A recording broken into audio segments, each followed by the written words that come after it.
Boker Tov les filles, j'espère que vous allez bien. Alors aujourd'hui, je vais vous délivrer un grand secret, mais que ça reste entre nous.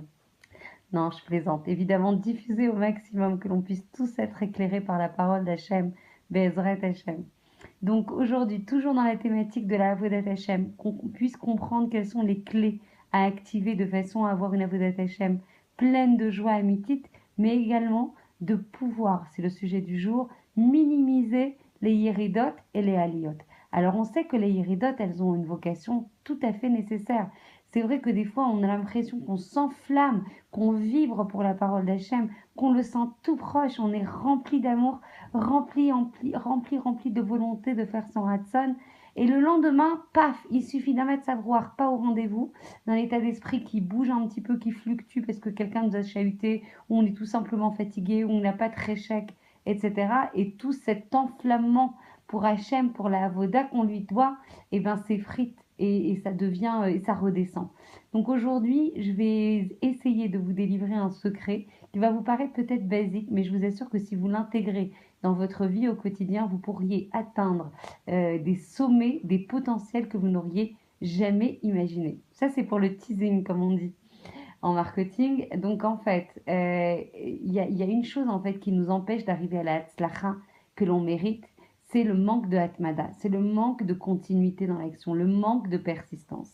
On va commencer quelque chose, on va s'animer pour quelque chose, on va prendre ça comme objectif, et puis tout d'un coup, on va se désespérer, on va s'arrêter, on va pas trouver de sens à le faire, et puis on va laisser tomber quelque chose qui nous animait, et même si ça nous paraît totalement amitié en termes de sens, ça va plus nous animer, ça va plus nous faire vibrer, ça va plus nous donner de moteur à le réaliser, on va abandonner.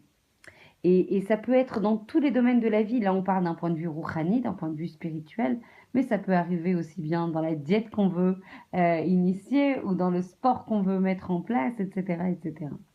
Donc pour toutes les actions, la clé, le sod, est le plus mamache, le plus essentiel à intégrer lors de ce cours aujourd'hui.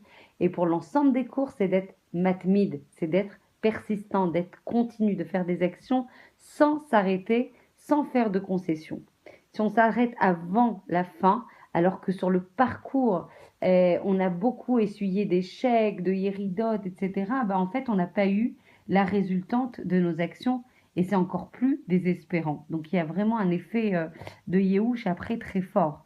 Donc si on apprenait comment persister, c'est pas une histoire en fait, ça nous donnerait en fait des essais, des objectifs, des atteintes, des potentiels à réaliser tellement loin de ce qu'on imagine être notre potentiel. Il suffit juste de persister. Ce n'est pas une question de talent, ce n'est pas une question de personne plus douée que l'autre. La Torah, elle a été donnée pour tout le monde, totalement, pas de manière partielle. Donc tout le monde peut arriver au Ratson et à ce que Hachem souhaite et nous a donné dans la Torah. Seulement, c'est la clé, c'est d'être fixe et d'être continu. Alors souvent, en fait, on va avoir deux notions qui vont se contredire. On va avoir la notion de kamut, de quantité, et on va avoir la notion de erut, de qualité. Et on va avoir l'impression que ces deux notions vont s'opposer. Et en fait, on va comprendre dans le raisonnement qu'on va énoncer Bezrat Hachem aujourd'hui qu'elles peuvent se compléter, que deux notions opposées peuvent au contraire se compléter et non pas s'opposer.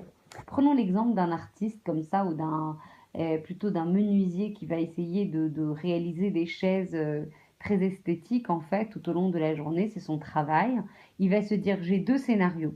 Soit je réalise une chaise par jour et alors du coup j'investis à fond, j'utilise les meilleurs matériaux, je travaille sur mes finitions, ma qualité elle sera au summum, etc. Soit je dégrade mon investissement par chaise et du coup j'en produis 10 par jour. Donc on voit bien que les deux notions ont l'air de s'opposer. Donc il ne peut pas conjuguer les deux. Soit il investit sur la quantité, soit il investit sur la qualité. S'il fait plus vite, il va forcément dénaturer la qualité de ses chaises. Et pareil, au niveau de nos relations avec nos entourages, soit on veut avoir beaucoup, beaucoup de relations et du coup, on investit moins en qualité, soit on veut avoir moins de relations, plus investies, plus qualitatives, et donc le nombre va forcément se réduire. Il y avait une histoire que j'avais lue qui avait été assez frappante. c'est le Chazon Ish. Il y avait un Rav qui était très jeune et qui commençait à peine à étudier et qui était venu prendre une bracha du Chazon Ish. Et il lui avait dit, dites-moi Rav, vous étudiez au moins 1000 dapim de Gemara. Et 100 ou 1000, non, je crois que c'était 100 feuilles. 100 feuilles de Gemara, ce qui est énorme. C'est, en général, on étudie 3, 10 maximum par jour. Et lui, il le regarde de manière très très souriante et très chaleureuse, le Khazanish, et il dit au jeune Rav qui démarre en fait, et il lui dit non, j'étudie un daf sur 100 jours. Donc le même daf, la même feuille, je l'investis dans le homek, dans la profondeur, sur 100 jours. Donc pour vous dire que la grandeur du Khazanish qui pouvait approfondir un dapé Gemara, une feuille de Gemara, sans s'ennuyer et toujours trouver des chidushim et des nouveautés pendant 100 jours. Donc en fait, ça dépend aussi de notre ophi, de notre nature, de notre caractère. Il y a des gens qui vont vouloir plus investir sur la quantité, il y en a qui vont investir plus sur la qualité. Donc ça, c'est aussi un tnaï avec lequel Hacham il nous a constitués. Donc il ne faut pas se désespérer si on est plus qualitatif que quantitatif. Mais on va voir très vite que les deux peuvent se compléter. On peut trouver un chibour entre la notion de qualité et de quantité. Le Rav Dessler, Zecher Tzadik Vekadosh Livracha, dans son Mirtav Eliyahu, dit que celui qui persiste, qui est matmid, malgré les difficultés qu'il va rencontrer sur son chemin, va arriver à des potentiels, mais qu'il ne soupçonnait pas.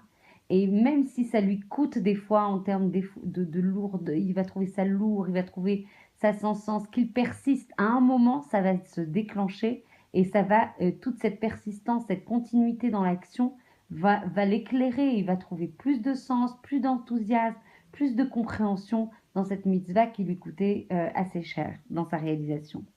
Et il dit également dans son Mirtav Eliyahu de Rav Dessler, il dit que celui qui persiste de manière fixe, c'est-à-dire avec une kviout, avec quelque chose qui est comme ça et fixé dans le temps, alors il va pouvoir conjuguer et la quantité et la qualité. Et on peut le voir à travers l'exemple très simple du menuisier qui fait ses chaises. C'est évident que plus il fera sa chaise, plus il aura un effet d'expérience croissant dans la réalisation de sa chaise, plus il réalisera de chaises dans un temps réduit. Donc il va pouvoir monter sa qualité et également monter sa quantité. Donc les mircholim et les difficultés qu'on va rencontrer au début de cette chaîne de réalisation, elles vont s'amenuiser, on va accélérer plus le process de production et du coup, les deux en fait vont réussir à être mechoubarim, les deux notions de quantité et de qualité.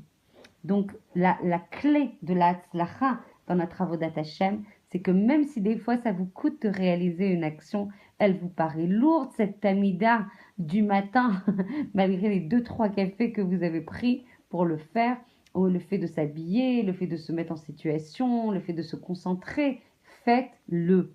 Faites-le, vous êtes sorti à l'Idechova du fait que vous la fassiez, dit le Rav Kanievski. Donc faites-le et au fur et à mesure que vous allez la faire, vous allez déjà gagner en temps, en efficacité, en enthousiasme, en joie pour la faire parce qu'en fait, vous allez avoir un effet vertueux. Plus vous allez investir, plus après, il y aura une lumière de cette action qui va rejaillir sur vous. C'est après que vous allez profiter des résultats de ces actions qui vraiment vous coûtaient beaucoup.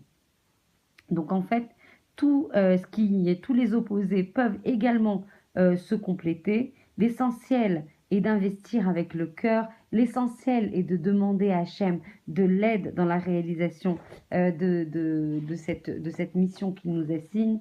C'est vrai que dans le dor dans lequel on est dans cette génération où tout doit être rapide, tout doit avoir un résultat rapide et on veut du shefa et on veut de l'abondance et on veut se connecter à tout ce qui brille, à tout ce qui est nouveau. On va vouloir prioriser une notion de kamut.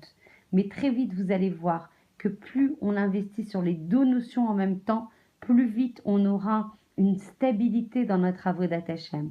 Mais pour ça, il faut amorcer, il faut agir. Ça donne beaucoup, beaucoup de satisfaction le fait d'agir plutôt que de rester dans un immobilisme de questionnement, etc. Donc, il faut essayer de se mettre en tnoua. Déjà se mettre en tnoua. Demander en fait la protection et l'accompagnement d'Hachem.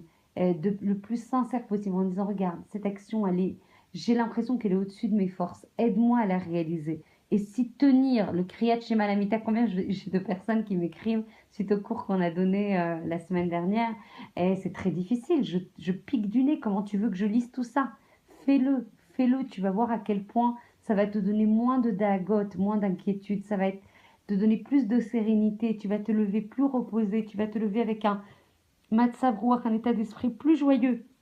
Donc du coup, cet investissement va te permettre aussi de gagner du temps et de gagner aussi comment dire, en satisfaction, en joie dans notre avodat Hashem. Donc toujours pour le même objectif, comment on ravit Hashem de notre joie, de notre contentement, de notre cœur plein de sérénité et de remerciement afin de afin de le remercier à chaque instant. Toda Hashem pour ce cours, pour ces kochot que tu m'as donné pour partager ce cours. J'espère que ça vous satisfait. N'hésitez pas à me faire part de vos remarques. Je vous embrasse très fort et je vous remercie de votre confiance. À très bientôt.